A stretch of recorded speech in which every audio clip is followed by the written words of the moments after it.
اللہ کے نبی صلی اللہ علیہ وسلم نے اپنی 23 سال کی انتک کٹھن،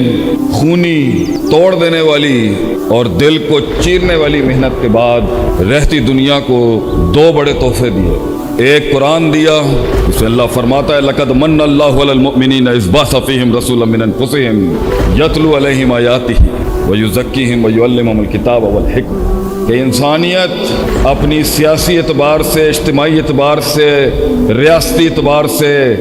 اپنی معاشرتی اعتبار سے جس ڈگر پہ بھی ہوگی، اللہ کا دیا ہوا حل دنیا میں آ چکا ہے۔ نبی نے اپنی 23 سال کی محنت میں اس کے علمی، اس کے حسی، اس کے معنوی، اس کے فزیولوجیکل، اس کے ایبسٹریکٹ ساری اپلیکیشن اس کو دنیا میں دے دی ہے، جب بھی انسان چاہے اس سے فائدہ اٹھا سکے۔ اور دوسری چیز نبی اکرم صلی اللہ علیہ وسلم نے جو رہتی دنیا تک انسانوں کو دی،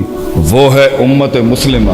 آپ صلی اللہ علیہ وسلم نے اس معاشرے کے لوگوں سے ایک ایسی جماعت تیار کی جس سے آج 1450 سال ہو چکے ہیں۔ دس از دی 52nd جنریشن آف دی مسلم امہ۔ ٹوٹی ہے، پھوٹی ہے، کمزور ہے یا ضعف ہے، مگر آج اٹ از اسٹل نبی اکرم صلی اللہ علیہ وسلم کی بنائی ہوئی آرگنائزیشن آج بھی ایگزسٹ کرتی ہے، اور آج بھی کارواں چل رہا ہے، چاہے جس بھی حال میں۔ اور اس امت کی سب سے بڑی اینٹ، سب سے بڑا وصف اور سب سے بڑی بنیاد تھی عقیدہ اور اخوت۔ جس چیز پر وہ اکٹھے تھے وہ توحید تھی، جس چیز پر وہ متحد تھے وہ توحید تھی، جس چیز پر وہ جس کے خلاف تھے وہ شرک و بدعت تھا اس دور کا۔ جس چیز نے ان کو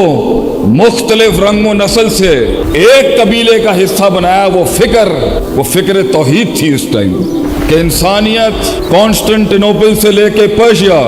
and from Indonesia to Spain شرک کے ایسے گڑھوں میں ڈوبی ہوئی تھی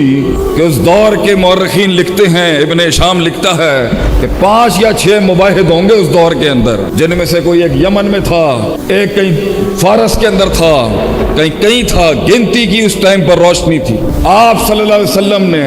اخوت اور محبت، اتحاد اور غیرت، عقیدہ اور توحید کی بنیاد پر ایک ایسا نظم پیش کیا کہ اگر ایک کٹتا تو دوسرا علم اور جھنڈا سنبھالتا، دوسرا کٹتا تو تیسرا سنبھالتا، اور تیسرا اگر اپنا گردن اور خون پیش کرتا اللہ کی راہ میں تو پیچھے ایک جماعت کھڑی ہوتی تھی جان دینے کے لیے۔ اور یہ وہ لوگ تھے 10-15 لوگ جاتے اور ریاستوں کی ریاستیں ہلا کے رکھ دیتے۔ اس حد تک کہ نظریہ، جذبات، احساسات، ادراکات، عقائد، تجربات اس کمال اور جمال پہ کھڑے تھے کہ روم کے ایک سپہ سالار نے بڑے ہی تحقیری جملے بولے خالد بن ولید کو رضی اللہ تعالیٰ عنہ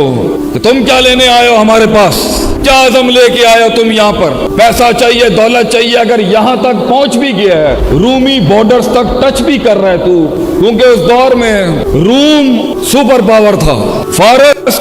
دوسری سپر پاور تھی، اور مصر تیسری سپر پاور تھی، اور تینوں ہی علاقے عرب کو منہ نہیں لگاتے تھے اس ٹائم پر، کیونکہ this was an untapped market. ان کے یہاں قبائلی سسٹم اتنا تھا کہ وہ اسے ٹچ ہی نہیں کرتے تھے، وہ کہتے تھے یہ خود اپنے آپ اندر ہی مسئلہ ایک بہت بڑا۔ یہاں سے اللہ نے نہ نبوت اللہ نے رومیوں کو دی، نہ فارسیوں کو دی، نہ مصریوں کو دی، اللہ نے آخری وقت کا امام کھڑا کیا تو عرب کی سرزمین سے کھڑا کیا۔ عربوں کو یہ وصف ملا کہ وہ انسانیت کو لیڈ کریں گے اب آخری دم تک، اور جب وہ تحریک جو مکے کی ان گلیوں سے شروع ہوئی تھی، قل لا الہ الا اللہ تفلحوا تملک العرب والعجم سے،